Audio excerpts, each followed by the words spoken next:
పంచముఖ ఆంజనేయ స్వామి గుడి తిరుపతిలో ఎక్కడుంది, ఎలా వెళ్ళాలి తెలుసుకుందాం రండి. నమస్తే, ఎలా ఉన్నారు?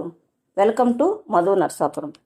రైల్వే స్టేషన్ నుంచి 1/2 కిలోమీటర్ దూరం, బస్టాండ్ నుంచి 1 కిలోమీటర్ దూరంలో ఈ గుడి ఉంటుంది. ఈ లొకేషన్ని కృష్ణాపురం టానా అని కూడా అంటారు. హనుమంతుడికి ఆపాలు చాలా ఇష్టం. శనివారం నాడు వడమాల సమర్పిస్తే శని దోషం తొలగిపోతుంది. కొలిచినంత మాత్రాన సకల అభిష్టాలను నెరవేర్చేవాడు ఆ హనుమంతుడు.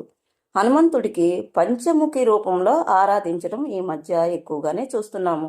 స్వామివారి పంచముఖాలలో ఒక్కొక్క రూపం, ఒక్కొక్క ముఖం, ఒక్కొక్క రూపం. తూర్పున ఆంజనేయుని రూపం, దక్షిణాన నరసింహుని అవతారం, పశ్చిమాన గరుడ ప్రకాశం, ఉత్తరాన వరాహ అవతారం, ఊర్ధముఖాన హయగ్రీవుని అంశ. ఈ 5 ముఖాలు తన భక్తులకు అభయాన్ని అందిస్తుంటాయి. ఇంతటి శక్తివంతమైన అవతారం కాబట్టే రాఘవేంద్ర స్వామి సైతం ఆంజనేయుణ్ణి పంచముఖ రూపంలోనే సందర్శించారు. మీకు గనుక ఈ వీడియో నచ్చినట్లయితే ప్లీజ్ లైక్ చేయండి, షేర్ చేయండి, సబ్స్క్రైబ్ చేసుకొని నన్ను సపోర్ట్ చేయండి ఫ్రెండ్స్. మరొక వీడియోతో మీ ముందుంటాను.